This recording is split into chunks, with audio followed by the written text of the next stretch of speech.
إن الحمد لله نحمده ونستعينه ونستغفره ونعوذ بالله من شرور أنفسنا ومن سيئات أعمالنا من يهده الله فلا مضل له ومن يضلل فلا هادي له وأشهد أن لا إله إلا الله وحده لا شريك له وأشهد أن محمدا عبده ورسوله يا أيها الذين آمنوا اتقوا الله حق تقاته ولا تموتن إلا وأنتم مسلمون يا أيها الناس اتقوا ربكم الذي خلقكم من نفس واحدة وخلق منها زوجها وبث منهما رجالا كثيرا ونساء واتقوا الله الذي تساءلون به والأرحام إن الله كان عليكم رقيبا يا أيها الذين آمنوا اتقوا الله وقولوا قولا سديدا يصلح لكم أعمالكم ويغفر لكم ذنوبكم ومن يطع الله ورسوله فقد فاز فوزا عظيما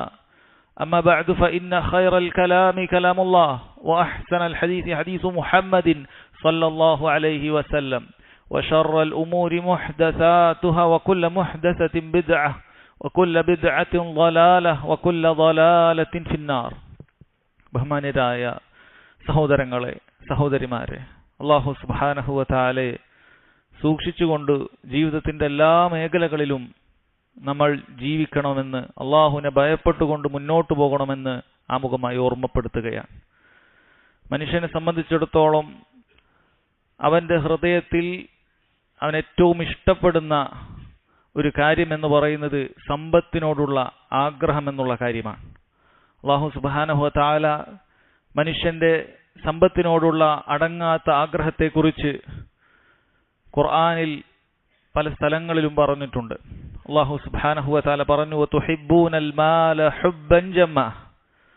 ഓ മനുഷ്യരെ, നിങ്ങൾ ധനത്തെ ഹുബ്ബൻ ജമ്മ, അമിതമായ തോതിൽ ഹുബ്ബുണ്ട്, സ്നേഹം നിങ്ങൾക്ക് സമ്പത്തിനോടുണ്ട് എന്ന് അല്ലാഹു തആല പറഞ്ഞത് കാണാൻ സാധിക്കും. അതുപോലെ അവൻ പറഞ്ഞു, വഇന്നഹു ലിഹുബ്ബിൽ ഖൈരി ലശദീദ്. തീർച്ചയായും മനുഷ്യന് ധനത്തോടുള്ള അവന്റെ സ്നേഹം എന്ന് പറയുന്നത് അത് ഷദീദാണ്, കഠിനമായതാണ്. വലിയ സ്നേഹം മനുഷ്യന്, സഹോദരങ്ങളെ, അവനുണ്ട് എന്നുള്ളത് അല്ലാഹു സുബ്ഹാനഹു വ തആല പറയുകയാണ്. ധനത്തോടുള്ള അടങ്ങാത്ത ആർത്തി അതുണ്ട്.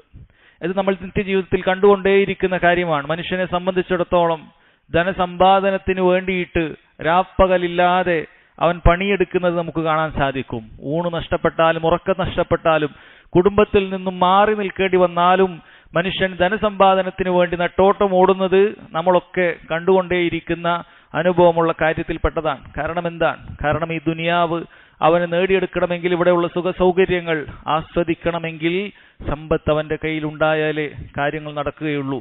നല്ല മനോഹരമായ പാർപ്പിടമുണ്ടാക്കണമെങ്കിൽ, സുഖ സൗകര്യങ്ങൾ അവിടെ ഒരുക്കണമെങ്കിൽ, നല്ല രുചികരമായ ഭക്ഷണം കഴിക്കണമെങ്കിൽ, നല്ല മനോഹരമായ വസ്ത്രം ധരിക്കണമെങ്കിൽ, നല്ല വാഹനം ഉപയോഗിക്കണമെങ്കിൽ എല്ലാത്തിനും നല്ല പണം അവന് അത്യാവശ്യമുണ്ട്. അതുകൊണ്ട് തന്നെ സമ്പത്തിനു വേണ്ടി മനുഷ്യൻ അവൻ അടങ്ങാത്ത ആഗ്രഹവുമായി രാപ്പകലില്ലാതെ പണിയെടുക്കുന്നവനാണ്. പക്ഷെ സഹോദരങ്ങളെ, ഈ അടങ്ങാത്ത സ്നേഹം കാരണത്താൽ പലപ്പോഴും ജനങ്ങളിൽ ബഹുഭൂരിപക്ഷവും സമ്പത്തുണ്ടാക്കുന്ന സമയത്ത് ഇത് ന്യായമാണോ അന്യായമാണോ എന്ന് നോക്കാത്ത അവസ്ഥയുണ്ടാകുമെന്നുള്ളതാണ്. നബി സല്ലല്ലാഹു അലൈഹി വസല്ലം അവസാന കാലത്ത് മനുഷ്യർക്ക് ഇത്തരം ഒരു അവസ്ഥയുണ്ടാകുമെന്നുള്ളത് താക്കീത് ചെയ്തുകൊണ്ട് പറഞ്ഞിട്ടുണ്ട്.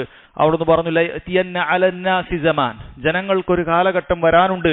ലാ യുബാലിൽ മർഉ ബിമാ അഖദൽ മാൽ അമിൻ ഹലാലിൻ അമിൻ ഹറാം. ജനങ്ങൾ സമ്പത്ത് എവിടെ നിന്നാണ് എടുക്കുന്നത് എന്നുള്ളത് ഗൗനിക്കുകയില്ല. അത് ഹലാലിൽ നിന്നാണോ അതല്ല ഹറാമാണോ, ഹലാലായതാണോ നേടിയെടുക്കുന്നത്, നിഷിദ്ധമായതാണോ നേടിയെടുക്കുന്നത് എന്ന കാര്യത്തിൽ അവരൊന്നും ഗൗനിക്കുകയില്ല. എങ്ങനെയെങ്കിലുമൊക്കെ പണമുണ്ടാക്കുക എന്ന ചിന്തയിലുള്ള മനുഷ്യർ അവസാന കാലത്തുണ്ടാകുമെന്ന് നബിയുനാ മുഹമ്മദ് സല്ലല്ലാഹു അലൈഹി വസല്ലം. അതുകൊണ്ട് തന്നെ സഹോദരങ്ങളെ, സമ്പത്തിന്റെ വിഷയത്തിൽ നമ്മൾ അതീവ ജാഗ്രത കാണിക്കേണ്ടതുണ്ട്.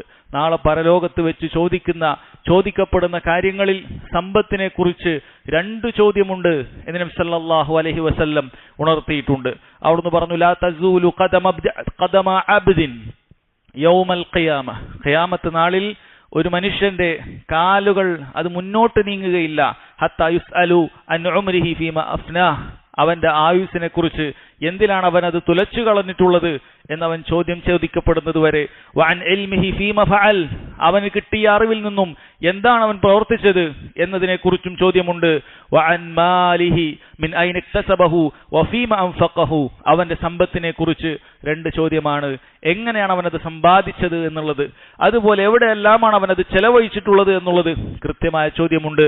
വഅൻ ജിസ്മിഹി ഫീമ അബ്ലാ, അവന്റെ ശരീരം അവൻ എന്തിനാണ് ഉപയോഗിച്ചിട്ടുള്ളത് എന്നും സഹോദരങ്ങളെ അല്ലാഹു സുബ്ഹാനഹു വ തആല ചോദിക്കുമെന്നും ആ ചോദ്യത്തിന് കൃത്യമായ ഉത്തരം പറയാതെ ഒരാൾക്കും ഒരടി പോലും മുന്നോട്ട് നീങ്ങാൻ സാധിക്കുകയില്ല എന്നും നബി സല്ലല്ലാഹു അലൈഹി വസല്ലം അറിയിക്കുകയാണ്. സഹോദരങ്ങളെ, സമ്പത്തിന്റെ വിഷയത്തിൽ മുസ്ലിമീങ്ങളിൽ ധാരാളം ആളുകൾ പരീക്ഷിക്കപ്പെട്ടുകൊണ്ടിരിക്കുന്ന ഒരു കടുത്ത തിന്മയാണ് പലിശ എന്നുള്ളത്.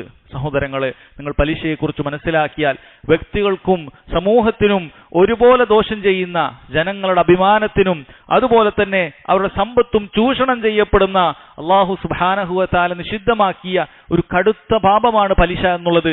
അതിനെക്കുറിച്ച് പഠിച്ചു മനസ്സിലാക്കിയ ഏതൊരാൾക്കും മനസ്സിലാക്കാൻ സാധിക്കും. യഥാർത്ഥത്തിൽ അല്ലാഹു സുബ്ഹാനഹു വ തആല പലിശ മുസ്ലിമീങ്ങൾക്ക് നമുക്ക് നിഷിദ്ധമാക്കിയതിലൂടെ യഥാർത്ഥത്തിൽ വലിയ നിന്ദ്യതയിൽ നിന്നും വലിയ ചൂഷണത്തിൽ നിന്നുമാണ് അല്ലാഹു സുബ്ഹാനഹു വ തആല ഞാനും നിങ്ങളും അടങ്ങുന്ന ഓരോരുത്തരെയും രക്ഷിച്ചിരിക്കുന്നത് എന്നുള്ള ബോധ്യം നമുക്ക് വേണം. അല്ലാഹു എങ്ങാനും ഇത് നിഷിദ്ധമാക്കിയില്ലായിരുന്നെങ്കിൽ ഈ ചൂഷണത്തിൽ, ഈ വഞ്ചനയിൽ, സഹോദരങ്ങളെ, ഈ നിന്ദ്യതയിൽ ഞാനും നിങ്ങളുമൊക്കെ കിടന്ന് അതിൽ ഉരുളേണ്ടി വരുമെന്നുള്ള കാര്യത്തിൽ യാതൊരു സംശയവുമില്ല. എന്നാൽ അല്ലാഹു തആല അവൻ നിഷിദ്ധമാക്കിയ മുഴുവൻ കാര്യങ്ങളും അത് മനുഷ്യകുലത്തിന്, മുസ്ലിമീങ്ങൾക്ക് ഉപകാരമുള്ള കാര്യങ്ങൾ മാത്രമാണ്, അതല്ലാതെ ഒന്നുമില്ല. ഖുർആനിൽ ഒരുപാട് സ്ഥലങ്ങളിൽ അല്ലാഹു സുബ്ഹാനഹു വ തആല പലിശയെക്കുറിച്ച് നിഷിദ്ധമാക്കി പറഞ്ഞിട്ടുണ്ട്. ഹദീസുകളിൽ ധാരാളക്കണക്കിന് ഹദീസുകൾ സഹോദരങ്ങളെ പലിശ നിഷിദ്ധമാക്കിക്കൊണ്ടുള്ള ഹദീസുകൾ നമുക്ക് കാണാൻ സാധിക്കും. സൂറത്തുൽ ബഖറയിൽ അല്ലാഹു സുബ്ഹാനഹു വ തആല പറയുന്നു, യാ അയ്യുഹല്ലദീന ആമനൂ ലാ തഅകുലുർ റിബാ അദ്ആഫൻ മുദഅഫ വത്തഖുല്ലാഹ് ലഅല്ലകും തുഫ്ലിഹൂൻ. മുഅ്മിനീങ്ങളെ, വിശ്വാസം സ്വീകരിച്ച ആളുകളെ, ലാ തഅകുലുർ റിബാ അദ്ആഫൻ മുദഅഫ, ഇരട്ടിയായുള്ള ഈ പലിശ തീറ്റ അത് നിങ്ങൾ ഇനി ചെയ്യാൻ പാടില്ല. നിങ്ങൾക്ക് പലിശ നിഷിദ്ധമാക്കിയിരിക്കുന്നു. നിങ്ങൾ അല്ലാഹു സുബ്ഹാനഹു വ തആലയുടെ ദീനിന്റെ നിയമങ്ങൾ സൂക്ഷിക്കുന്ന മുത്തഖീങ്ങളാകണം, എങ്കിൽ നിങ്ങൾക്ക് വിജയിക്കാൻ സാധിക്കും എന്ന് അല്ലാഹു തആല പറയുകയാണ്. പലിശ നിഷിദ്ധമാക്കിക്കൊണ്ടുള്ള ആയത്ത് ഇറങ്ങിയത് ഇങ്ങനെയാണ്, യാ അയ്യുഹല്ലദീന ആമനുത്തഖുല്ലാഹ് വദറു മാ ബഖിയ മിനർ റിബാ ഇൻ കുന്തും മുഅ്മിനീൻ. അല്ലാഹു സുബ്ഹാനഹു വ തആല മുഅ്മിനീങ്ങളെ വിളിച്ചുകൊണ്ട് പറയുകയാണ്, മുഅ്മിനീങ്ങളെ, നിങ്ങൾ അല്ലാഹു സുബ്ഹാനഹു വ തആലയെ സൂക്ഷ്മത കാണിക്കണം, തഖ്വയുള്ളവരാകണം. വദറു മാ ബഖിയ മിനർ റിബാ, നിങ്ങൾക്ക് കഴിഞ്ഞത് കഴിഞ്ഞു, ഇനി പലിശയണത്തിൽ വല്ലതും ബാക്കി കിട്ടാനുണ്ടെങ്കിൽ ഉപേക്ഷിച്ചേക്കുക. ഇൻ കുന്തും മുഅ്മിനീൻ, നിങ്ങൾ യഥാർത്ഥ വിശ്വാസികളാണെങ്കിൽ നിങ്ങൾ അങ്ങനെയാണ് ചെയ്യേണ്ടത്. അതല്ല പലിശ വാങ്ങിയിട്ട് അടങ്ങൂ എന്നാണ് നിങ്ങൾ പറയുന്നതെങ്കിൽ, പലിശ ഇടപാടിലേ ഞാൻ ജീവിക്കുകയുള്ളൂ എന്നാണ് നിങ്ങൾ പറയുന്നതെങ്കിൽ, ഫഇല്ലം തഫഅലു ഫഅസനു ബിഹർബിൻ മിനല്ലാഹി വറസൂലി, നിങ്ങൾ അപ്രകാരം പലിശ ഉപേക്ഷിക്കാൻ തയ്യാറാകുന്നില്ലെങ്കിൽ, പലിശയെക്കുറിച്ചുള്ള താക്കീതുകൾ കേട്ടിട്ടും ഒരു കൂസലും നിങ്ങൾക്കില്ല എങ്കിൽ അറിയുക, മനസ്സിലാക്കുക, അല്ലാഹു സുബ്ഹാനഹു വ തആലയും അവന്റെ റസൂലും നിങ്ങൾക്കെതിരെ സമരപ്രഖ്യാപനത്തിന് ഒരുങ്ങിയിരിക്കുകയാണ് എന്ന് അല്ലാഹു സുബ്ഹാനഹു വ തആല പറയുകയാണ്. അതുകൊണ്ടാണ് മഹാനായ ഇമാം മാലിക് റഹ്മത്തുള്ളാഹി അലൈഹി അദ്ദേഹം പറഞ്ഞിട്ടുള്ളത്, ഞാൻ ഖുർആൻ മുഴുവൻ പരിശോധിച്ചു നോക്കി, ഹദീസ് ഗ്രന്ഥങ്ങൾ മുഴുവൻ പരിശോധിച്ചു നോക്കി, പലിശയേക്കാൾ, കുഫ്ർ കഴിഞ്ഞാൽ, സത്യനിഷേധം കഴിഞ്ഞാൽ പലിശയേക്കാൾ ഗൗരവമുള്ള ഒരു തിന്മയുള്ളതായിട്ട് എനിക്ക് കാണാൻ സാധിച്ചിട്ടില്ല. കാരണം അല്ലാഹുവും അവന്റെ റസൂലും സല്ലല്ലാഹു അലൈഹി വസല്ലം പലിശക്കാർക്കെതിരെ, പലിശ ഇടപാട് നടത്തുന്ന ആളുകൾക്കെതിരെ ശത്രുത പ്രഖ്യാപിച്ചിരിക്കുകയാണ്, യുദ്ധം പ്രഖ്യാപിച്ചിരിക്കുകയാണ് എന്നാണ് പറഞ്ഞിട്ടുള്ളത്. അതുകൊണ്ട് തന്നെ സഹോദരങ്ങൾ, പലിശയുടെ കാര്യം വളരെ ഗൗരവമുള്ള കാര്യമാണെന്ന് മനസ്സിലാക്കേണ്ടതുണ്ട്. നബി സല്ലല്ലാഹു അലൈഹി വസല്ലം ഒരു മനുഷ്യനെ നശിപ്പിച്ചു കളയുന്ന 7 വൻപാപങ്ങളിലാണ് പലിശ ഉള്ളത് എന്നുള്ളത് എണ്ണി പറഞ്ഞിട്ടുള്ള കാര്യമാണ്. പലരും മനസ്സിലാക്കിയിട്ടുള്ള 7 വൻപാപങ്ങൾ സഹോദരങ്ങളെ നിങ്ങൾ വായിച്ചു നോക്കിയിട്ടില്ലേ? അതിലൊരു കാര്യം അല്ലാഹു സുബ്ഹാനഹു വ തആല നിഷിദ്ധമാക്കിയ പലിശയാണ് എന്ന് കാണാൻ സാധിക്കും. നബി സല്ലല്ലാഹു അലൈഹി വസല്ലം ഒരിക്കൽ പറഞ്ഞു, ഇജ്തനിബു അസ്സബ്അൽ മുബിഖാത്ത്, നിങ്ങൾ നശിപ്പിച്ചു കളയുന്ന 7 കാര്യങ്ങളെ നിങ്ങൾ വെടിയേണ്ടതുണ്ട്.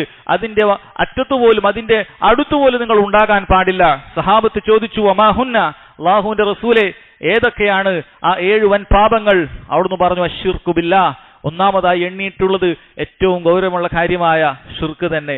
അല്ലാഹു സുബ്ഹാനഹു വ തആലയിൽ പങ്കു ചേർക്കുന്ന യാതൊന്നും നിങ്ങളിൽ ഉണ്ടാകാൻ പാടില്ല. രണ്ടാമതായി പറഞ്ഞു വസ്സിഹർ, മാരണം ചെയ്യുക എന്നുള്ളത്, അത് ചെയ്യാൻ പാടില്ല. മൂന്നാമത് പറഞ്ഞു വഖത്ലു നഫ്സില്ലതി ഹറമല്ലാഹ് ഇല്ലാ ബിൽ ഹഖ്, ന്യായപ്രകാരമല്ലാതെ അല്ലാഹു പവിത്രമാക്കിയ ഒരു ആത്മാവിനെയും ഒരു ശരീരത്തെയും വധിച്ചു കളയുക എന്നുള്ളത് നിങ്ങൾക്ക് പാടില്ല. വഅക്ലു മാലിൽ യതീം, അതുപോലെ തന്നെ അനാഥന്റെ സമ്പത്ത് ഭുജിക്കുക എന്നുള്ളത് അത് പാടില്ലാത്തതാണ്. പിന്നീട് പറഞ്ഞു വഅക്ലു റിബാ, പലിശ കഴിക്കുക, പലിശ ഭക്ഷിക്കുക, പലിശയുമായി ബന്ധപ്പെടുക, അത് വൻപാപത്തിൽപ്പെട്ടതാണ്.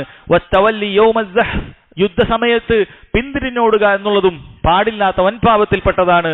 വഖദ്ഫുൽ മുഹ്സിനാത്തിൽ ഗാഫിലാത്തിൽ മുഅ്മിനാത്ത്, സത്യവിശ്വാസിനികളായ പതിവ്രതകളായ നല്ല സ്ത്രീകളെ കുറിച്ച് വ്യഭിചാരാരോപണം പറയുക എന്നുള്ളതും വൻപാപത്തിൽപ്പെട്ടതാണ് എന്ന് നബി സല്ലല്ലാഹു അലൈഹി വസല്ലം പഠിപ്പിക്കുകയാണ്. സഹോദരങ്ങൾ, വൻപാപം യഥാർത്ഥത്തിൽ 7 ഒതുങ്ങുന്നില്ല.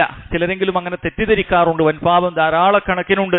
ഖുർആനിലും ഹദീസിലും ഇന്ന് ശിക്ഷയുണ്ട് എന്ന് പറയുന്ന, നരകശിക്ഷയുണ്ട് എന്ന് അറിയിക്കുന്ന, ശപിച്ചിരിക്കുന്നു എന്നൊക്കെ അറിയിക്കുന്ന കാര്യങ്ങളെല്ലാം തന്നെ, അല്ലെങ്കിൽ ദുനിയാവിൽ ഖിസാസുള്ള പ്രതിക്രിയയുള്ള കാര്യങ്ങളെല്ലാം തന്നെ സഹോദരങ്ങളെ വൻപാപങ്ങളാണ്. പക്ഷെ ഈ 7 വൻപാപങ്ങൾ അതൊരു മനുഷ്യനെ നശിപ്പിച്ചു കളയുന്ന, അവന്റെ നടുവൊടിക്കുന്ന വൻപാപങ്ങളാണ്. അതിലാണ് പലിശ എണ്ണിയിട്ടുള്ളത് എന്ന കാര്യം സഹോദരങ്ങളെ മനസ്സിലാക്കണം. അതിനേക്കാൾ ഗൗരവത്തിൽ നബി സല്ലല്ലാഹു അലൈഹി വസല്ലം പറഞ്ഞ ഇസ്ലാമിന്റെ ഒരു പൊതുതത്വം അറിയിക്കുന്ന, അഥവാ ഒരു കാര്യം നിഷിദ്ധമാക്കിയാൽ അതിന് സഹായകമാകുന്ന മുഴുവൻ കാര്യങ്ങളും നിഷിദ്ധമാക്കുന്നു എന്നറിയിക്കുന്ന ഒരു ഹദീസിൽ കാണാൻ സാധിക്കും.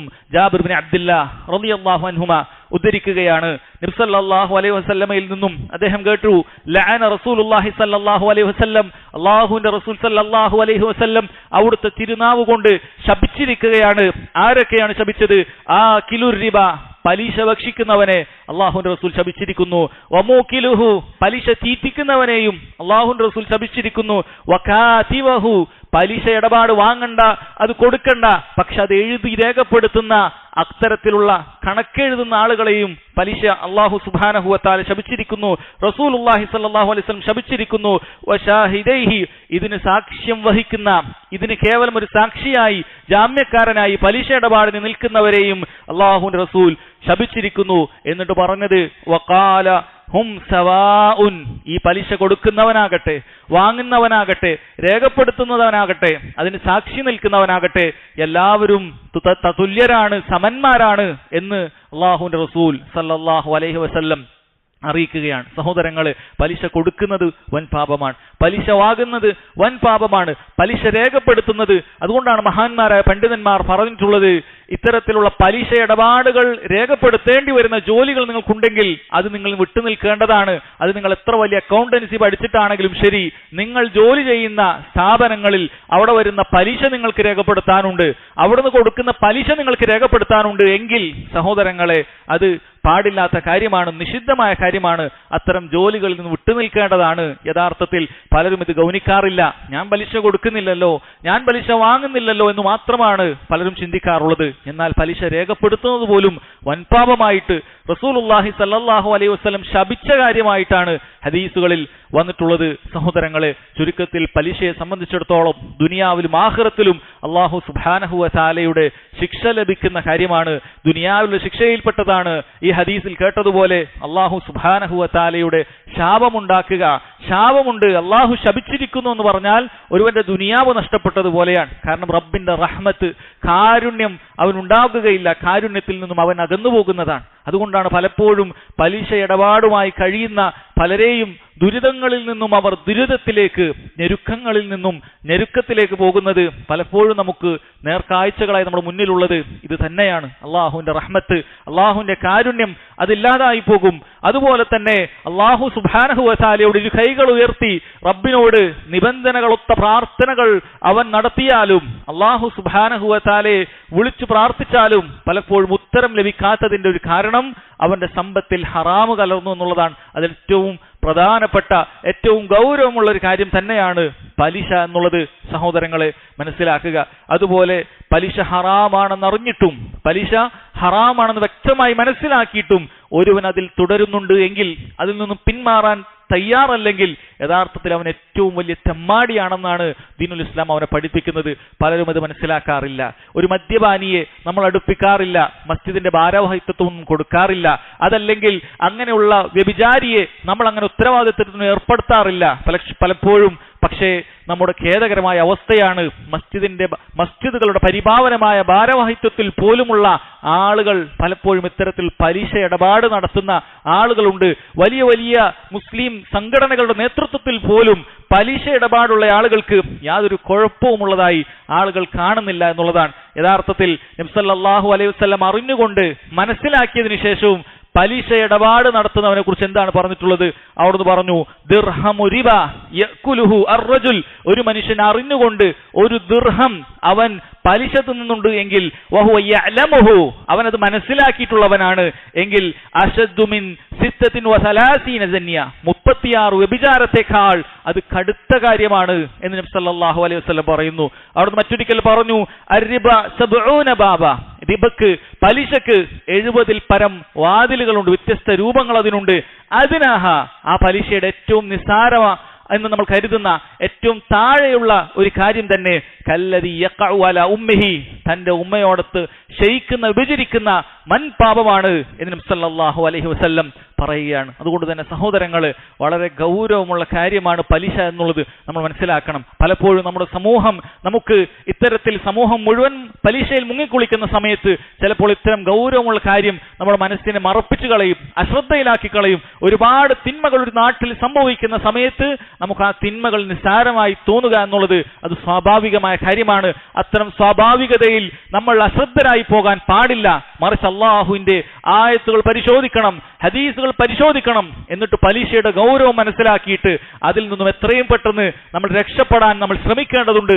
എത്ര വലിയ ലാഭം മുന്നിൽ കണ്ടാലും പലിശ സഹോദരങ്ങളെ നമ്മൾ തൊടാൻ പാടില്ല. കാരണം അതിന്റെ ഏറ്റവും ചെറിയ രൂപം തന്നെ സ്വന്തം മാതാവിനോടൊത്ത് ശയിക്കുന്ന വ്യഭിചാരത്തെക്കാൾ ഗൗരവമുള്ള കാര്യമാണ് എന്ന് സഹോദരങ്ങളെ മനസ്സിലാക്കുക.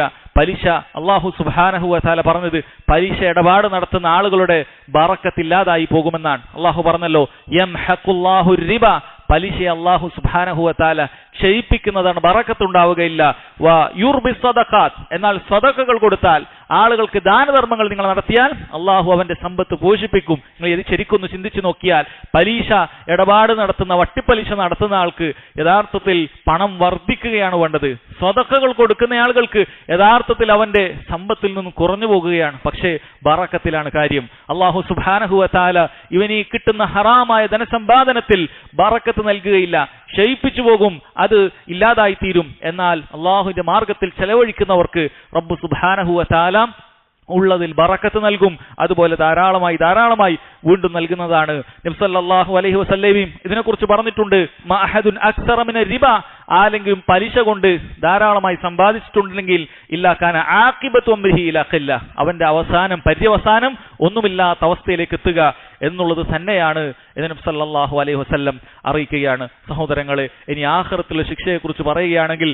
ധാരാളക്കണക്കിന് ഹദീസുകളിൽ പലിശക്കാരൻ നരകത്തിൽ പലിശക്കാരൻ ഈ രക്തത്തിൽ കുളിച്ചുകൊണ്ട് അവനെ ആളുകൾ കല്ലെറിയുകയും ആ രക്തത്തിൽ അവൻ വാർന്നൊലിച്ചുകൊണ്ട് അതിന്റെ നടുവിൽ തന്നെ നിൽക്കും. അവൻ എത്രത്തോളം ആ രക്തക്കുളത്തിൽ നിന്നും പുറത്തേക്ക് ഇറങ്ങാൻ ശ്രമിച്ചാലും വീണ്ടും കല്ലുകൾ അതുകൊണ്ട് എറിയപ്പെടുകയും അവൻ ആ രക്തക്കുളത്തിൽ നരകത്തിയിൽ അവനുണ്ടാകുമെന്നുള്ളതാണ്. നബി സല്ലല്ലാഹു അലൈഹി വസല്ലം ഹറാമായ മുഴുവൻ ധനസമ്പാദനത്തെ കുറിച്ചും പറഞ്ഞല്ലോ, കുല്ലു ലഹ്മിൻ നബത മിൻ സുഹ്തിൻ ഫന്നാറു ഔലാ ബിഹി, ഏതൊരു ശരീരവും ഏതൊരു ഇറച്ചിയും ഹറാമിൽ ഊട്ടപ്പെട്ടതാണെങ്കിൽ, ഹറാമിൽ വളർന്നിട്ടുള്ളതാണെങ്കിൽ ഫന്നാറു ഔലാ ബിഹി, നരകമാണ് അവൻ ഏറ്റവും അനുയോജ്യമായിട്ടുള്ളത് എന്ന് നബി സല്ലല്ലാഹു അലൈഹി വസല്ലം അറിയിക്കുകയാണ്. അതുകൊണ്ട് തന്നെ സഹോദരങ്ങളെ, പലിശയുടെ ഗൗരവം നമ്മൾ ശരിക്കും മനസ്സിലാക്കേണ്ടതുണ്ട്.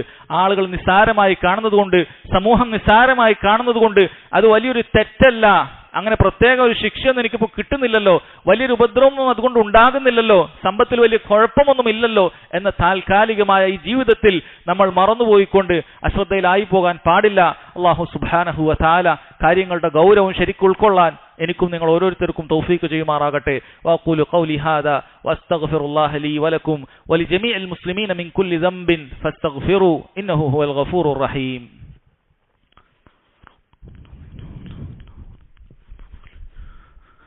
അൽഹംദുലില്ലാഹി വഹ്ദ വസ്സലാത്തു വസ്സലാമു അലാ മൻ ലാ നബിയ്യ ബഅദ. സഹോദരങ്ങളെ, പലിശ വ്യത്യസ്ത രൂപങ്ങളിലാണ് നമ്മുടെ ജീവിതത്തിലൊക്കെ കടന്നു വരുന്നത്. ചിലത് നമുക്കറിയുന്ന രൂപത്തിലാണെങ്കിൽ, വേറെ ചിലത് നമുക്കറിയാത്ത സംശയമുള്ള രൂപത്തിലൊക്കെ പലിശ കടന്നു വരുന്നുണ്ട്. ഒരു ഹദീസിൽ കാണാം, അതിന്റെ സനദിൽ അഭിപ്രായ വ്യത്യാസമുണ്ട് എങ്കിലും അതിന്റെ ആശയം തികച്ചും ഈ കാലഘട്ടത്തിൽ നമ്മൾ കണ്ടുകൊണ്ടിരിക്കുന്ന ഒരു ആശയം തന്നെയാണ്. ജനങ്ങൾക്കൊരു കാലഘട്ടം വരാനുണ്ട്, ലാ യബ്ഖാ അഹദുൻ ഇല്ലാ അക്കല റിബ, പലിശ തിന്നാത്ത ഒരാളും അവിടെ അവശേഷിക്കുകയില്ല, എല്ലാവരും പലിശയിൽ ഒരു ഓഹരി കഴിക്കുന്നുണ്ട്. ഫൈൻ ലം യഅകുൽഹു, ഇനി പലിശ കഴിക്കാത്ത ആരെങ്കിലും ഉണ്ടെങ്കിൽ അസാബഹു മിൻ ഗുബാരി, അതിന്റെ ഒരു പൊടിയെങ്കിലും അവന്റെ ശരീരത്തിൽ പറ്റിയിട്ടുണ്ടാകും. അഥവാ ഏതെങ്കിലും രൂപത്തിലുള്ള സംശയാസ്പദമായ ധനസമ്പാദനത്തിലൂടെയെങ്കിലും പലിശയുടെ ഒരു പൊടി അവൻ എവിടെയെങ്കിലുമൊക്കെ പറ്റിയിട്ടുള്ള ഒരു കാലമുണ്ട് എന്ന് നബി സല്ലല്ലാഹു അലൈഹി വസല്ലം പറഞ്ഞു. ഈ ഹദീസിൽ അതിന്റെ സനദിൽ പരമ്പരയിൽ ദുർബലത ചില പണ്ഡിതന്മാർ ചൂണ്ടിക്കാട്ടിയിട്ടുണ്ടെങ്കിലും മറ്റു പല പണ്ഡിതന്മാർ പറഞ്ഞിട്ടുള്ളത് ഇതിന്റെ ആശയം വളരെ കൃത്യമാകുന്ന പുലർന്നിട്ടുള്ളൊരു കാലഘട്ടത്തിലാണ് നമ്മൾ ഉള്ളത് എന്നുള്ളതാണ്. അതുകൊണ്ട് തന്നെ സഹോദരങ്ങളെ, പലിശ കടന്നു വരുന്ന വഴികൾ, പ്രധാനപ്പെട്ട അതിന്റെ രൂപങ്ങൾ നമ്മൾ മനസ്സിലാക്കേണ്ടതുണ്ട്. പ്രധാനപ്പെട്ട 2 രൂപത്തിലാണ് നമ്മുടെയൊക്കെ സമ്പാദ്യത്തിൽ പലിശ വരിക. ഒന്ന് നമുക്കൊക്കെ അറിയുന്ന കടവുമായി ബന്ധപ്പെട്ട പലിശയാണ്. അതെങ്ങനെയാണ്? നമ്മൾ ഒരാൾക്ക് ഒരു പണം നൽകിയിട്ട് അത് ഇന്ന ഡേറ്റിന് നീ തരികയാണെങ്കിൽ അത് ഇതേ രൂപത്തിൽ തന്നാൽ മതി, അതിന്റെ അപ്പുറത്തേക്ക് എത്തിക്കഴിഞ്ഞാൽ അതിന് ഇത്ര രൂപ അധികം തരേണ്ടി വരും എന്ന് പറഞ്ഞ് നൽകുന്ന രീതി, അത് പലിശയാണ്. നീ അടുത്ത മാസം ഈ 1 ലക്ഷം രൂപ തരികയാണെങ്കിൽ അത് മതി, പക്ഷേ നീ ഒരു ദിവസം വൈകിയാൽ അത് 1,05,000 ആകും, ഒരാഴ്ച വൈകിയാൽ 1,10,000 ആകും. ഇങ്ങനെ ദിവസം തെറ്റിയാൽ ആ നൽകിയ കടം അത് വർദ്ധിക്കുമെന്ന് പറയുന്ന രൂപത്തിലുള്ള സഹോദരങ്ങളെ രീതികൾ, അത് വട്ടി പലിശയാണ്. ഈ രൂപത്തിലുള്ള എല്ലാ രൂപത്തിലുള്ള പലിശകളും പഴയ കാലത്തുള്ള പലിശകളൊക്കെ ആളുകൾക്ക് അറിയാം. ഒരാൾ കൊടുക്കുന്നു, അതിന്റെ ഇരട്ടി ഇത്ര നൽകണം, അത് കൃത്യസമയത്ത് തന്നാലും ഇല്ലെങ്കിലും നൽകണമെന്ന് പറഞ്ഞാലും ശരി, കൃത്യസമയത്തിൽ തെറ്റിയിട്ട് നൽകണമെന്ന് പറഞ്ഞാലും ശരി, എല്ലാം പലിശയാണ്. പക്ഷെ അതിന്റെ ചില ആധുനിക രൂപങ്ങളുണ്ട്, പലരും അത് ശ്രദ്ധിക്കാറില്ല. അതിൽപ്പെട്ടതാണ് സഹോദരങ്ങളെ ഇൻസ്റ്റാൾമെന്റ്, EMI എന്നൊക്കെ പറഞ്ഞ് ഇന്ന് എല്ലാത്തിനും EMI ആണ്. ഏതെങ്കിലുമൊക്കെ വസ്തു ഉണ്ടെങ്കിൽ EMI ഇല്ലാതെ ആളുകൾ വാങ്ങിക്കുന്നില്ല എന്നുള്ളതാണ്. കാരണം അവന്റെ ആവശ്യത്തിലപ്പുറത്തേക്കുള്ള വസ്തുക്കളാണ് എല്ലാവർക്കും വാങ്ങേണ്ടത്. അവൻ ഉണ്ടാക്കുന്നതിനേക്കാളും കൂടുതൽ സുഖസൗകര്യങ്ങൾ അവന് വേണ്ടതുണ്ട്. അതുകൊണ്ട് എല്ലാം EMI സിസ്റ്റത്തിൽ വാങ്ങുന്ന ഒരു കാലഘട്ടത്തിലാണ് ഞാനും നിങ്ങളും ഉള്ളത്. അതിന്റെയൊക്കെ കൂടെ 0% EMI എന്നൊക്കെ കാണും, പക്ഷേ അതിനൊരു സ്റ്റാർ ഉണ്ട്, നിബന്ധനകൾക്ക് വിധേയമെന്നുണ്ട്. ആ നിബന്ധനകൾ പെട്ടത് മിക്കവാറും ഇന്ന സമയത്ത് നിങ്ങൾ കൃത്യമായി അടക്കുകയാണ് എങ്കിൽ നിങ്ങൾക്ക് ആ രൂപത്തിൽ വ്യത്യസ്ത ഗഡുക്കളായി അടച്ചു പോകാം. പക്ഷേ അത് തെറ്റിക്കഴിഞ്ഞാൽ അതിൽ നിന്നും ഇത്ര രൂപ നിങ്ങൾക്ക് അമിതമായി അധികമായി ഈടാക്കുന്നതാണ് എന്ന് പറയുന്നത് സഹോദരങ്ങളെ അത് പലിശയാണ്. എങ്ങനെയാണ് പലിശയാകുന്നത്? യഥാർത്ഥത്തിൽ ഇൻസ്റ്റാൾമെന്റ് അതിന്റെ സ്വഭാവം എന്താണ് നിങ്ങൾ മനസ്സിലാക്കിയിട്ടുള്ളത്? അത് യഥാർത്ഥത്തിൽ കടമാണ്. ഒരു പ്രൊഡക്റ്റ് നമുക്ക് കടമായി നൽകുകയാണ്, ഒരു വസ്തു കടമായി നൽകുകയാണ്. നിങ്ങൾ 1 ലക്ഷം രൂപ ഒന്നായിട്ട് ഈ മൊബൈൽ ഫോണിന് നൽകേണ്ടതില്ല, നിങ്ങൾ 10 മാസമായി 10,000 വെച്ച് നൽകിയാൽ മതി എന്ന് പറയുന്ന ഒരു കടമാണ്. അങ്ങനെ ഒരു കടമിടപാടിൽ നമ്മൾ അതിൽ ഏർപ്പെട്ട് കഴിഞ്ഞാൽ പിന്നീട് അതിൽ വർധനവുണ്ടാകാൻ പാടില്ല. ഏതെങ്കിലും ഒരു മാസത്തിൽ നമ്മൾ വൈകിയാൽ അതിലൊരു 5,000 രൂപ കൂടി മൊത്തത്തിൽ ടോട്ടൽ 1,05,000 രൂപ ആകുക എന്നുള്ളത് സഹോദരങ്ങളെ, കടം തെറ്റിയാൽ നമ്മൾ ആദ്യം പറഞ്ഞ അതേ കാര്യമാണ്. കടം അത് കൃത്യമായി അടച്ചാൽ കുഴപ്പമില്ല, തെറ്റിയാൽ വർധനവ് വരിക എന്ന് പറയുന്ന ആ കരാറിൽ ഏർപ്പെടുക എന്നുള്ളത് തന്നെ നിഷിദ്ധമായ കാര്യമാണ്. ചിലർ ചോദിക്കാറുണ്ട്, അത് തെറ്റാതെ അടച്ചാൽ പോരെ സഹോദരങ്ങൾ, ആ കടമിടപാടിൽ ഏർപ്പെടുക എന്നുള്ളത് നിഷിദ്ധമാണ്. ഇനി നിങ്ങൾക്ക് എങ്ങനെയാണ് ഉറപ്പ് പറയാൻ സാധിക്കുക നിനക്ക് തെറ്റാതെ അടക്കാൻ സാധിക്കുമെന്നുള്ളത്? അതിന്റെ ആത്മവിശ്വാസം മാത്രമാണ്. നീ മരണപ്പെട്ടു പോയാൽ എന്തായിരിക്കും സംഭവിക്കുക? നീ മരണപ്പെട്ടു പോയി, ഇതിന്റെ പണം അടക്കാൻ ആരുമില്ല, അതങ്ങനെ കൂടിയാൽ നിന്റെ ഖബറിൽ അത് പലിശ വന്നുകൊണ്ടിരിക്കുകയാണ്. ഇനി നിന്റെ സാമ്പത്തികമായ സ്ഥിതി വളരെയധികം അധോഗതിയിലായിപ്പോയി, നിനക്കത് തിരിച്ചടക്കാൻ പറ്റാത്ത അവസ്ഥ വരും. സഹോദരങ്ങളെ, ഇതെല്ലാം കാരണങ്ങൾ തന്നെയാണ്. ഇനി ഇതൊന്നുമില്ല, എല്ലാ സേഫ്റ്റി മെഷറും നീ ഉണ്ടാക്കിയാൽ പോലും സഹോദരങ്ങളെ ഇത്തരത്തിൽ ഒരു കരാറിൽ ഏർപ്പെടുക എന്നുള്ളത് തന്നെ നിഷിദ്ധമായ കാര്യമാണ്, സമാനമായ കാര്യമാണ്. ഇതൊരു കാർഡ് രൂപത്തിലായി ക്രെഡിറ്റ് കാർഡ് എന്ന് പറഞ്ഞ് ഇന്ന് പലരും കൊണ്ടു നടക്കുന്ന ഒരു കാര്യം. ബാങ്കുകൾ ആളുകളുടെ പിന്നാലെയാണ്, ക്രെഡിറ്റ് കാർഡ് എടുത്തോളൂ. എന്താണ് അവർ അതിനുവേണ്ടി എത്ര താല്പര്യം? എന്താണ് നമ്മളിങ്ങനെ കടം വാങ്ങി കൃത്യസമയത്ത് അടച്ചില്ലെങ്കിൽ, ഈ കാർഡ് ഉപയോഗിച്ച് പർച്ചേസ് ചെയ്ത് കൃത്യമായി അടച്ചില്ലെങ്കിൽ ബാങ്കിന് പലിശ വരുമാനം, പലിശയിൽ നിന്നും ഒരു തോത് ഇങ്ങനെ കിട്ടിക്കൊണ്ടേയിരിക്കും. ബാങ്കിനെ സംബന്ധിച്ചിടത്തോളം കടം കൊടുത്ത് ഇങ്ങനെ കൃത്യമായി അടക്കാത്തവരിൽ നിന്നും പലിശ സ്വീകരിക്കുക, അങ്ങനെയുള്ളൊരു ഉപകാരമുള്ളത് കൊണ്ടാണ് ആളുകളൊക്കെ പിന്നിൽ ബാങ്കുകൾ കൂടുന്നതല്ലാതെ നമുക്കെന്തെങ്കിലും ഉപകാരം ചെയ്തു തരാനാണെന്ന് വിചാരിച്ച് ആരും വഞ്ചിതരാകേണ്ടതില്ല. അതുകൊണ്ട് സഹോദരങ്ങളെ, അത് ഉപയോഗിക്കാൻ പാടില്ല എന്നുള്ള കാര്യം വളരെ കൃത്യമായി മനസ്സിലാക്കുക. ഇതാണ് പലിശയുടെ ഒന്നാമത്തെ രൂപം. അത് സഹോദരങ്ങളെ കടമിടപാടുമായി ബന്ധപ്പെട്ടിട്ടുള്ളതാണ്. രണ്ടാമത്തത് കച്ചവടവുമായി ബന്ധപ്പെട്ട് കച്ചവടം ചെയ്യുന്ന സമയത്ത് ശ്രദ്ധിക്കേണ്ട പലിശയുണ്ട്. അത് രണ്ട് രൂപത്തിലാണ്. ഒന്ന് പറയും റിബൽ ഫദ്ൽ, അധികമായി ഈടാക്കുന്ന പലിശ എന്ന് പറയും. രണ്ട് റിബൻ നസിയ, കാലതാമസത്തിനുള്ള പലിശ എന്ന് പറയും. ഒന്നാമത്തത് സഹോദരങ്ങളെ, അധികമായി ഈടാക്കുന്ന പലിശ എന്ന് പറയുന്നത് ഒരേ ഇനത്തിൽപ്പെട്ട, ദീനിൽ ചില കാര്യങ്ങൾ പഠിപ്പിച്ചിട്ടുണ്ട്, ഒരേ വർഗത്തിൽപ്പെട്ട കാര്യങ്ങൾ അത് പരസ്പരം വിനിമയം നടത്തുന്ന സമയത്ത് രണ്ട് നിബന്ധനകൾ പാലിക്കപ്പെട്ടിരിക്കണം.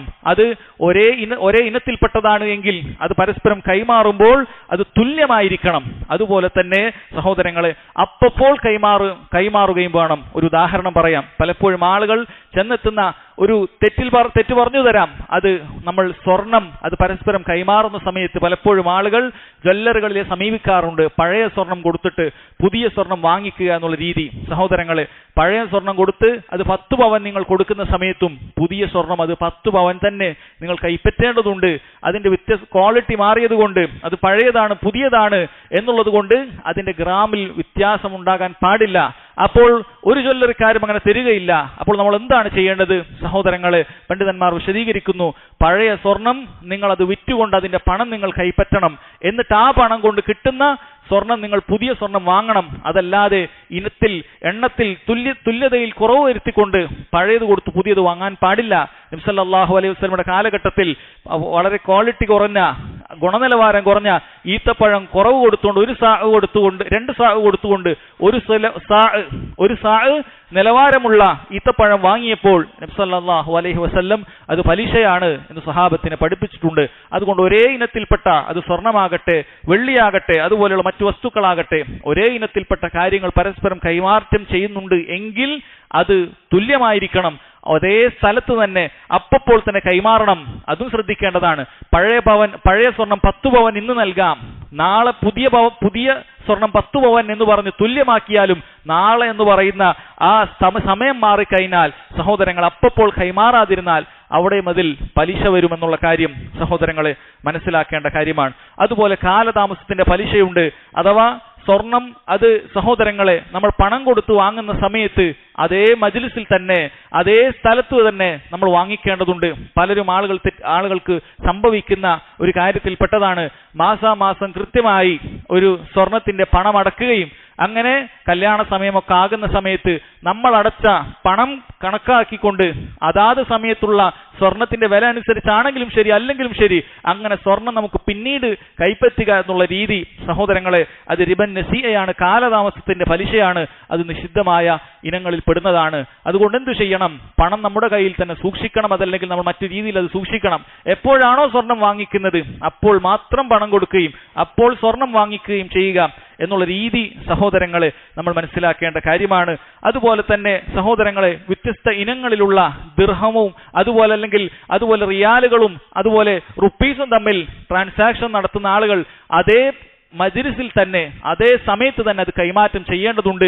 കഴിഞ്ഞ മാസം ഞാനത് ഒരാൾക്ക് 1000 റിയാൽ കൊടുത്തിരുന്നു, അതിന് പകരമായി ഇന്ന് ഇതാ ഞാൻ അതിന്റെ ഇന്ത്യൻ റുപ്പീസ് കൊടുക്കുന്നു എന്ന് പറഞ്ഞാൽ അത് ശരിയാവുകയില്ല. അതാത് സമയത്ത് തന്നെ കൊടുക്കണമെന്നാണ്. ഇന്ന് നമുക്ക് ദൂരങ്ങൾ കാരണം പ്രയാസമുണ്ടെങ്കിൽ പണ്ഡിതന്മാർ പറയുന്നു ഏറ്റവും കുറഞ്ഞത് അതാത് ദിവസമെങ്കിലും നമ്മളത് കൈപ്പറ്റാൻ ശ്രദ്ധിക്കേണ്ടതുണ്ട് എന്നാണ്. ഇവിടെ ഇനങ്ങൾ വ്യത്യസ്തമാണ്. അതുകൊണ്ട് തന്നെ അതിൽ തുല്യമാകണമെന്നുള്ള കാര്യമില്ല. 1000 റിയാലിന് 1000 റുപ്പീസ് അല്ല, തുല്യമാകണമെന്നുള്ള കാര്യമില്ല. പക്ഷേ സഹോദരങ്ങളെ അപ്പോൾ കൈമാറുക എന്നുള്ള നിബന്ധന ഇതിലുണ്ട്. അതായത് നമ്മൾ പണം കൊടുക്കുന്ന സമയത്ത് പണത്തിന് അത്രയും സ്വർണം നമുക്ക് കിട്ടുകയില്ല, പണത്തിന് യോജിക്കുന്ന രൂപത്തിലുള്ള സ്വർണമേ കിട്ടുകയുള്ളൂ. പക്ഷെ അപ്പോൾ കൈമാറുക എന്നുള്ള കാര്യം സഹോദരങ്ങളെ അവിടെയുണ്ട്. പലരും ശ്രദ്ധിക്കാത്ത, പഠിച്ചു മനസ്സിലാക്കാത്ത കാര്യങ്ങളാണ് ഇതൊക്കെ വളരെ കൃത്യമായി പണ്ഡിതന്മാർ വളരെ കൃത്യമായി പലിശയുടെ ഇനത്തിൽ എണ്ണി പറഞ്ഞിട്ടുള്ള കാര്യമാണ്. അതുകൊണ്ട് നമ്മളൊക്കത് മനസ്സിലാക്കേണ്ട കാര്യമാണ്. അതുപോലെ സഹോദരങ്ങളെ പലപ്പോഴും ശ്രദ്ധിക്കാത്ത മറ്റു പല നിഷിദ്ധങ്ങളുമുണ്ട്. സാമ്പത്തികമായ നിഷിദ്ധങ്ങളുണ്ട്. അതിൽപ്പെട്ടതാണ് ഇൻഷുറൻസ് എന്ന് പറയുന്ന കാര്യം. ഇൻഷുറൻസ് എന്ന് പറയുന്നത് സഹോദരങ്ങളെ പരിരക്ഷ വരുത്തുക എന്നുള്ളത് അത് ഇസ്ലാം നിഷിദ്ധമാക്കിയിട്ടുള്ള കാര്യമാണ്. എന്തുകൊണ്ടാണ് അത് നിഷിദ്ധമാക്കിയിട്ടുള്ളത്? കാരണം നമ്മൾ ഏതൊരു വസ്തുവിനാണോ പണം കൊടുക്കുന്നത് ആ വസ്തു എന്താണെന്ന് അത് അവിടെ നിർവചിക്കപ്പെട്ടിട്ടില്ല. അത് വളരെ കൃത്യമല്ല. അതിന് ബൈഉൽ ഗറർ, അതായത് നമുക്ക് എന്താണ് അവിടെ ഒരു വഞ്ചന അതിലുണ്ട് എന്നാണ് അതിനെക്കുറിച്ച് പറയപ്പെടുക. നമ്മൾ മാസാമാസം അതിനു വേണ്ടിയിട്ടുള്ള പോളിസിയിൽ നമ്മൾ പണം അടക്കുന്നു. പക്ഷെ അതെന്താണ് അതുകൊണ്ട് കിട്ടുക? നമുക്കൊരു രോഗം വന്നാൽ, നമുക്കൊരു പ്രയാസം വന്നാൽ നമുക്കതിൽ റിട്ടേൺ കിട്ടും. അതല്ലെങ്കിൽ ആ പണം പോയത് തന്നെ. ഇങ്ങനെയുള്ള കാര്യം ദീനുൽ ഇസ്ലാം നിഷിദ്ധമാക്കിയിരിക്കുന്നു. എന്നാൽ നിർബന്ധ സാഹചര്യത്തിൽ, അങ്ങനെ അല്ലാതെ ആ നാട്ടിൽ നമുക്ക് ജീവിക്കാൻ സാധിക്കുകയില്ല എന്ന സാഹചര്യത്തിൽ പണ്ഡിതന്മാർ പറഞ്ഞിരിക്കുന്നു, അവിടെ നമുക്ക് അനുവദനീയമാകുന്നു. നമ്മുടെ വാഹനങ്ങൾക്കും മറ്റുമൊക്കെ ഇൻഷുറൻസ് എടുക്കുന്നത് പോലെ. എന്നാൽ സഹോദരങ്ങളെ, ഹെൽത്ത് ഇൻഷുറൻസ് നമ്മുടെ നാട്ടിൽ നിർബന്ധമല്ലാത്ത സാഹചര്യങ്ങളിൽ അതെടുക്കുക, അത് ഉപയോഗിക്കുക എന്നുള്ളത് പാടില്ലാത്ത കാര്യമാണ് എന്ന് പ്രത്യേകം മനസ്സിലാക്കേണ്ടതുണ്ട്. എന്നാൽ ഒരു നാട്ടിൽ അതുകൂടി നിർബന്ധ സാഹചര്യം എന്ന രൂപത്തിൽ വരികയാണ് എങ്കിൽ പണ്ഡിതന്മാർ പറയുന്നു, അപ്പോൾ മറ്റേതുപോലെ തന്നെ നമുക്ക് അനുവദനീയമാകും. അതല്ലാത്ത രൂപത്തിൽ LIC പോളിസികളും അതുപോലെയുള്ള മറ്റ് ഇൻഷുറൻസ് പോളിസികളും സഹോദരങ്ങളെ ഭാവി സുരക്ഷിതമാക്കുക എന്നുള്ള പേരിൽ നമ്മൾ അത് ഉപയോഗിക്കുക എന്നുള്ളത് പാടില്ലാത്ത കാര്യമാണ്. അതുപോലെ നിഷിദ്ധമായ, ആളുകൾ പലരും ഗൗനിക്കാത്ത മറ്റൊരു കാര്യമാണ് ബിസിനസ്സുകളിൽ ഇൻവെസ്റ്റ്മെന്റ് നടത്തി മാസാമാസം ഫിക്സഡ് പ്രോഫിറ്റ് വാങ്ങിക്കുക എന്ന് പറയുന്നത്. അതിന്റെ ലാഭമോ നഷ്ടമോ ഒന്നും നോക്കാതെ നമ്മളൊരു ബിസിനസ്സിലേക്ക് 10 ലക്ഷം രൂപ കൊണ്ടിടുകയാണ്. മാസാമാസം കൃത്യമായി 5000 രൂപ ലഭിക്കുന്നു, 10,000 രൂപ ലഭിക്കുന്നു. ആ രൂപത്തിൽ ലഭിക്കുകയാണ്. ആ ബിസിനസ് അത് മുകളിലേക്കാണോ താഴേക്കാണോ എന്നൊന്നും നോക്കുന്നില്ല.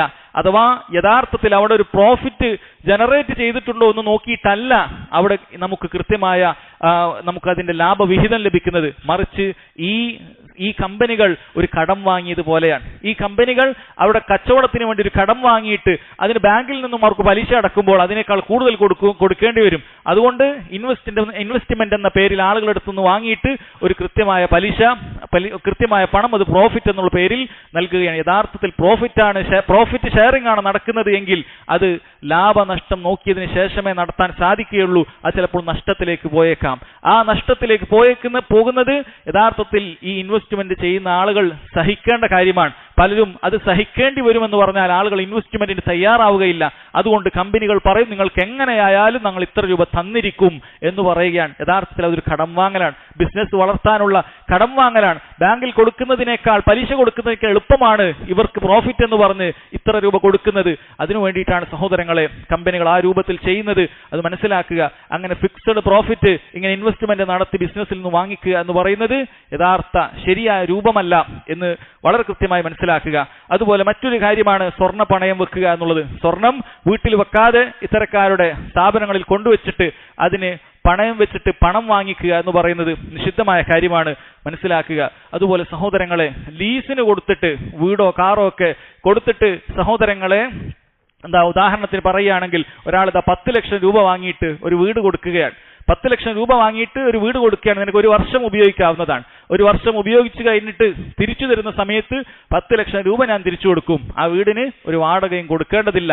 സഹോദരങ്ങളെ, ഇത് നിഷിദ്ധമാണ്. കാരണം എന്താണ്? കാരണം ആദ്യം വാങ്ങിയ 10 ലക്ഷം അതേ ദിനത്തിലാണ് പെടുന്നത്. അത് കടമാണ്. 10 ലക്ഷം കടം എന്ന ഇനത്തിലാണ് പെടുന്നത്. കടം വാങ്ങിക്കഴിഞ്ഞാൽ അതിനൊരു ഉപകാരം സ്വീകരിക്കുക എന്നുള്ളത് പാടില്ലാത്ത കാര്യമാണ്. അത് പണമായിട്ട് 10 ലക്ഷം 11 ലക്ഷമായിട്ട് വാങ്ങുന്നതാണെങ്കിലും ശരി, വാടക ഇനത്തിൽ അതിന് കുറച്ചു കൊടുക്കുന്നതാണെങ്കിലും ശരി, വാങ്ങാതിരിക്കുന്നതാണെങ്കിലും ശരി, അത് തെറ്റാണ്. ആ രൂപത്തിൽ സഹോദരങ്ങളെ ചെയ്യാൻ പാടില്ല. ഈ രൂപത്തിൽ ഒരുപാട് ഇനങ്ങളിൽ ജനങ്ങൾക്ക് അറിയുന്നതും അറിയാത്തതുമായ ഒരുപാട് കാര്യങ്ങളുണ്ട്. അതുകൊണ്ട് സംശയമുള്ള കാര്യങ്ങൾ വരുന്ന സമയത്ത് സഹോദരങ്ങളെ, നബി സല്ലല്ലാഹു അലൈഹി വസല്ലം പറഞ്ഞതുപോലെ ഇന്നൽ ഹലാല ബയ്യിൻ, ഹലാലായത് വ്യക്തമായതുണ്ട്, വഇന്നൽ ഹറാമ ബയ്യിൻ, ഹറാമായതും വ്യക്തമായതുണ്ട്, വബൈനഹുമാ ഉമൂറുൻ മുസ്തബിഹാത്ത്, ഇതിനിടയിൽ സംശയമുണ്ടാക്കുന്ന കാര്യമുണ്ട്. ലാ യഅലമുഹുന്ന കസീറു മിനന്നാസ്, ജനങ്ങളിൽ അധിക ആളുകൾക്കും അത് അറിയുകയില്ല.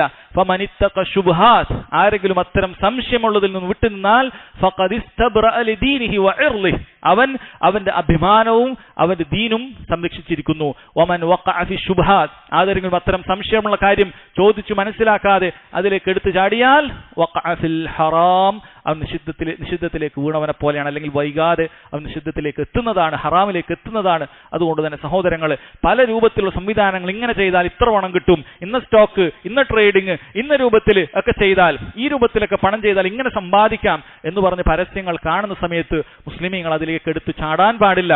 ഒന്നാമത് നിങ്ങളുടെ സമ്പത്തിനെ ചൂഷണം ചെയ്യുന്ന ഏതോ രീതിയാണ്. അതുകൊണ്ടാണ് ഇസ്ലാം അത്തരത്തിലുള്ള എല്ലാ ഇടപാടുകളും നിഷിദ്ധമാക്കിയിട്ടുള്ളത്. രണ്ടാമത് അല്ലാഹു സുബ്ഹാനഹു വ തആല നിഷിദ്ധമാക്കിയ കാര്യം നിങ്ങൾ ചെയ്താൽ ഹറാം ചെയ്തതിന്റെ, അത് ചോദിക്കാതെ ചെയ്തതിന്റെ കുറ്റം നിങ്ങൾക്ക് ലഭിക്കുന്നതായിരിക്കും. അതുകൊണ്ട് കരുതിയിരിക്കുക. അല്ലാഹു സുബ്ഹാനഹു വ തആല എല്ലാവിധ ഹറാമായ നിഷിദ്ധമായ ധനസമ്പാദനങ്ങളിൽ നിന്നും നമ്മെ ഏവരെയും കാത്തുരക്ഷിക്കുമാറാകട്ടെ. ഒരു രൂപ പോലും ഹറാമായ കാര്യം നമ്മുടെ അക്കൗണ്ടിലേക്ക് വരാതെ അത് ജീവിക്കാൻ അല്ലാഹു സുബ്ഹാനഹു വ തആല മരണം വരെ ഹലാലായ സമ്പാദ്യത്തോടുകൂടി ജീവിക്കാൻ നമുക്ക് ഏവർക്കും തൗഫീഖ് ചെയ്യുമാറാകട്ടെ. നമുക്കൊക്കെ വന്നുപോയ ചെറുതും വലുതുമായ എല്ലാ തെറ്റുകുറ്റങ്ങളും അല്ലാഹു തആല വിട്ടുപുറത്തു മാപ്പാക്കി നൽകുമാറാകട്ടെ. അല്ലാഹുമ്മ ഗ്ഫിർ ലനാ ദുനൂബനാ കുല്ലഹാ ദിഖഹാ വജില്ലഹാ സിർഹഹാ വഅലാനിയതഹാ صغيرها وكبيرها يا أرحم الراحمين. اللهم أجرنا من النار، اللهم أجرنا من النار، اللهم أجرنا من النار. اللهم إنا نسألك الجنة، اللهم إنا نسألك الجنة، اللهم إنا نسألك الجنة.